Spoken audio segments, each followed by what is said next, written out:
Joining us now is News Corp columnist Angela Mollard. Angela, great to see you. Good to see you too. You've written a piece blasting Macron's government and it's absolutely brilliant. Of course, the French government has sent a letter to every 29-year-old in the country reminding them not to forget to have babies, which is coming from Macron's government. Emmanuel Macron, as we know, is a deeply unpopular president. He's never had children himself. He's, of course, married to Brigitte Macron, and we all know how weird that relationship is. He was a 15-year-old schoolboy when he met Brigitte, who was 39 at the time. Very creepy. So Macron's government has sent this letter to 29-year-olds.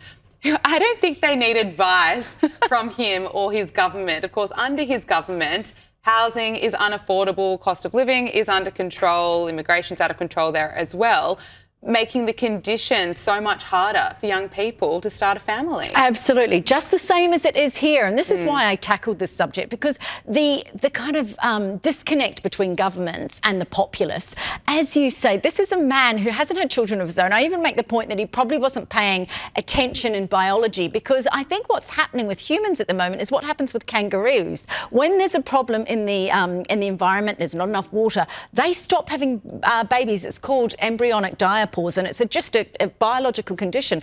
Like, he should know that that's what's actually happening in the human world at the moment, that people aren't having babies because multiple reasons. They've been gaslit about the environment, about how scary it is, and that they can't bring children into it. They can't afford houses. There's not even the village anymore because parents, and there's all that family estrangement. I just thought it was a really interesting way of going about it. Talk to 20-year-olds, which I then did.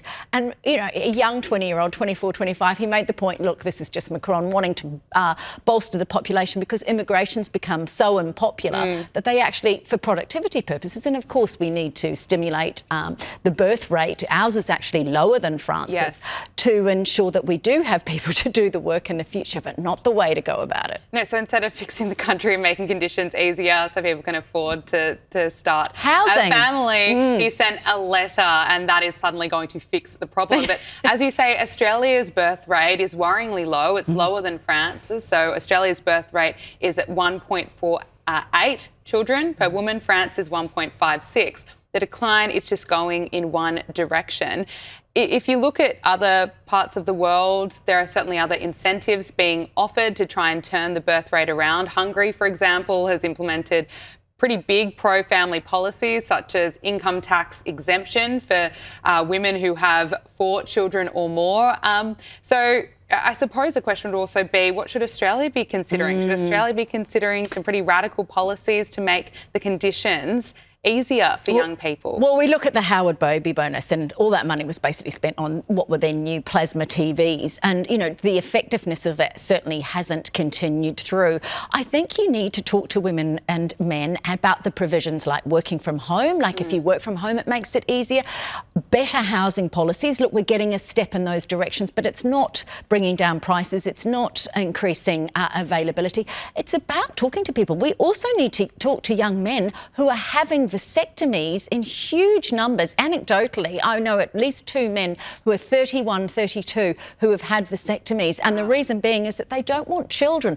So we need to change the narrative. And I also wonder to what extent my generation, the first generation who had it all, how much we've given a message of how dispiriting it is to try and juggle your career and juggle having children. It's a narrative that we haven't transmitted the joy that comes from having children. And so I'm really careful with my daughters, 25 and 22, and making sure that I tell them how much I love being their parent, how much richness it's brought to my life. And I don't think we're doing that.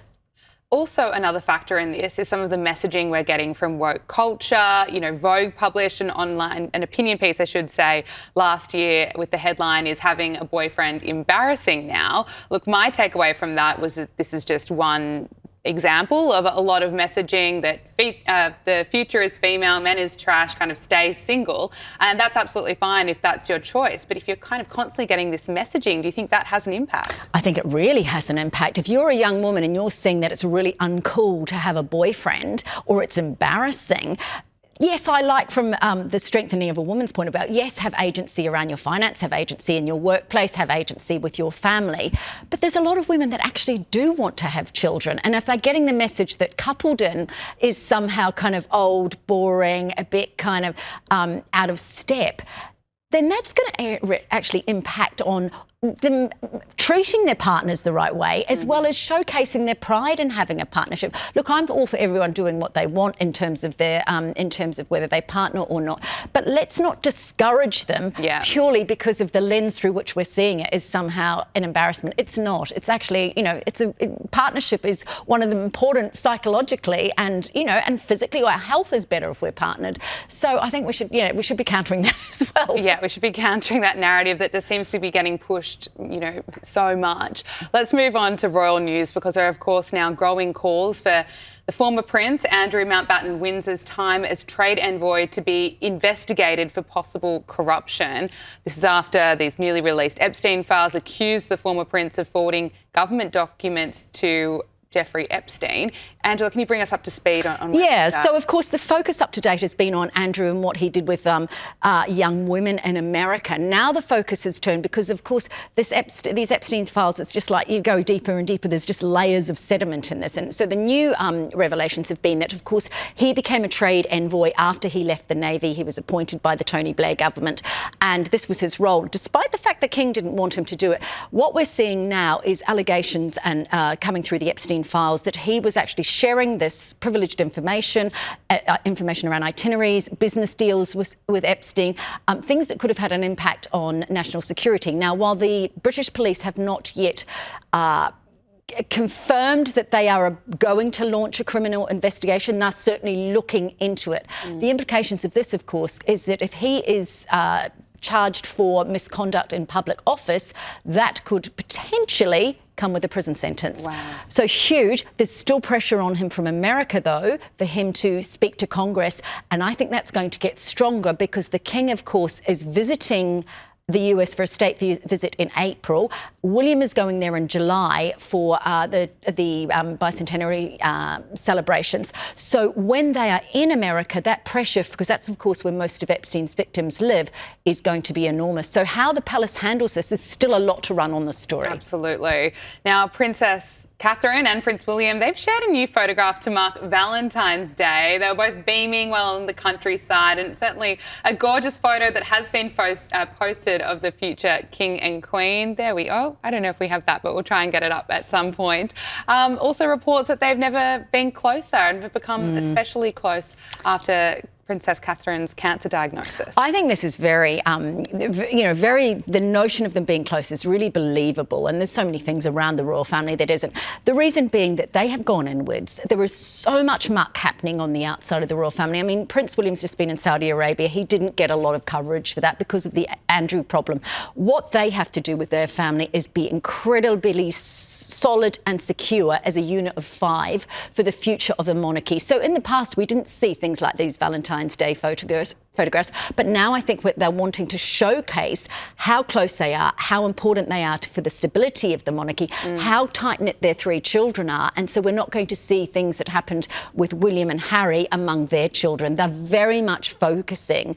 William's going to inherit this monarchy at potentially the worst time in history, when faith and trust in that institution has been completely smashed. And so showing things where there's togetherness, cohesion, love, service is really important.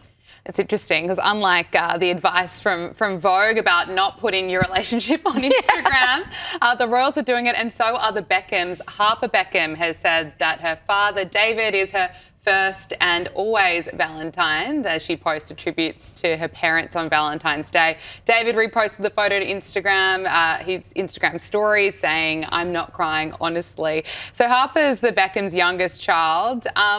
it's interesting. This is all playing out very publicly, don't you think? It really is, because I thought the kids would go quiet. They've always, I love the fact that Harper, who's just got on Instagram and may end up being chucked off it, because Britain is, of course, now discussing a social media policy. She wouldn't be allowed it here. No, she definitely should find a way around it. Yeah. But look, she's posting this, and she also posted pictures of her 3 brothers, including Brooklyn, and we know the fallout there. I think, look, it's really interesting in terms of media dynamics, isn't it? They are a brand in and of themselves. They are a family, but they're also how they're seen in the world.